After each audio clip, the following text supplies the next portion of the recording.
নমস্কাৰ, মই Bharati Chandra, deputy registrar general, এখেত Bikash Raj, joint director, directorate of census operations Assam. আমাৰ লোকপিয়ল 2027 অগষ্ট আৰু ছেপ্টেম্বৰৰ ভিতৰত হ'ব। আমাৰ সেল্ফ এনিমাৰেশ্যন এই বছৰৰ চেঞ্চাছ ডিজিটেল মোডতে হ'ব।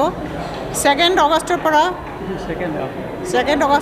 16 আগষ্টলৈকে আমাৰ সেল্ফ এনিমাৰেশ্যন হ'ব আৰু 17 আগষ্টৰ পৰা 15 ছেপ্টেম্বৰলৈকে আমাৰ হাউচ লিষ্টিং অপাৰেশ্যন তাৰমানে প্ৰথম পৰ্যায়টো কৰা হ'ব। আজি আমি বড়োলেণ্ড ইউনিভাৰ্চিটিত আহিছোঁ প্ৰি চেঞ্চাছ এৱেৰনেছ জেনেৰেশ্যনৰ এটা প্ৰগ্ৰাম হাতত লৈ।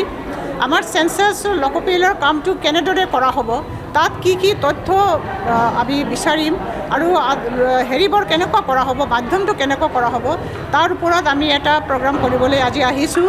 আৰু যিহেতু ইউনিভাৰ্চিটিত আমাৰ ল'ৰা ছোৱালী আমাৰ ভৱিষ্যত প্ৰজন্ম থাকে, আমি ভাবোঁ যে সিহঁতে নিজা ঘৰত গৈ মাক দেউতাক আৰু ওচৰ চুবুৰীয়াক ক'ব পাৰিব লোকপিয়লৰ মাহাত্ম্যটো কি।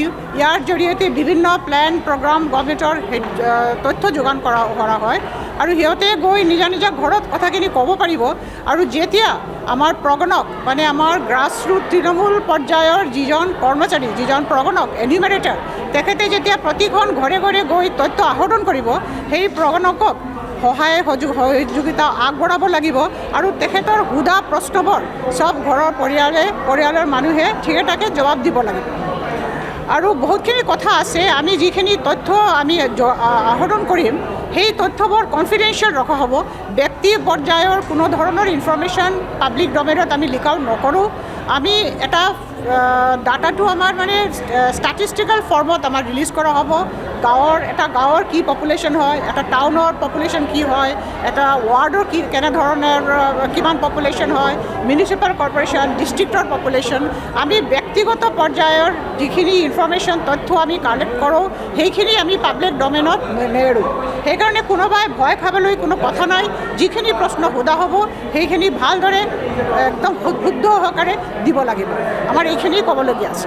বড়োলেণ্ড বিশ্ববিদ্যালয়ত আমি NSS চেলৰ উদ্যোগত আজি এটা ডাঙৰ কৰ্মশালাৰ আয়োজন কৰিছোঁ। আমাৰ ভাৰতবৰ্ষৰ যিটো জনগণনা হ'ব 2011 পৰা 2021 আমাৰ হোৱা নাই, এইবুলি হ'ব আৰু ডিজিটেল হ'ব।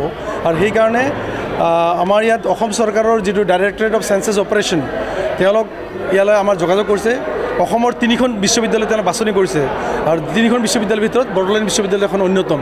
গতিকে আমাক এইটো দায়িত্ব দিয়া হৈছিল NSS চেলৰ, আৰু সেইকাৰণে আমি ইয়াতে আজি এইটো অনুৰোধ কৰিলোঁ।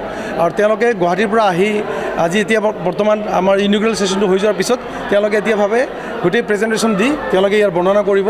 আৰু ছাত্ৰ ছাত্ৰীৰ কাৰণে কিছুমান কুইজৰ আয়োজন কৰা হৈছে যে ছেশ্যনৰ মানে জনগণনা বা লোকপিয়ল সম্পৰ্কে কি জানে নাজানে সেইবিলাক আলোচনা হ'ব। মূলতঃ এইটো এটা এৱাৰনেছ প্ৰগ্ৰেম, এটা সচেতনতা জাগ্ৰত কৰাৰ কাৰণে। কাৰণ এইবাৰ চেঞ্চাছটো অলপ বেলেগ ধৰণৰ হ'ব, আগৰ দৰে নহয়। সেইকাৰণে প্ৰত্যেক নাগৰিকে ইয়াত জড়িত হ'ব লাগিব। আৰু সেইটো বাৰ্তা দিয়াৰ কাৰণে যাতে উৰা বাতৰিত মানুহে ভুল নাযায়, সেইটোৰ কাৰণে এইটো আয়োজন কৰা হৈছে। আৰু আমি বড়োলেণ্ড বিশ্ববিদ্যালয়ৰ NSS চেল হিচাপে আমি গৌৰৱান্বিত যে আমাক এই সুযোগটো দিয়া হৈছে। আৰু আপোনালোকৰ জৰিয়তে আমাৰ সংবাদসেৱী মাধ্যমৰ জৰিয়তে আমাৰ অনুৰোধ যাতে এইটো বাৰ্তা সকলো স্তৰলৈ যায়। ধন্যবাদ।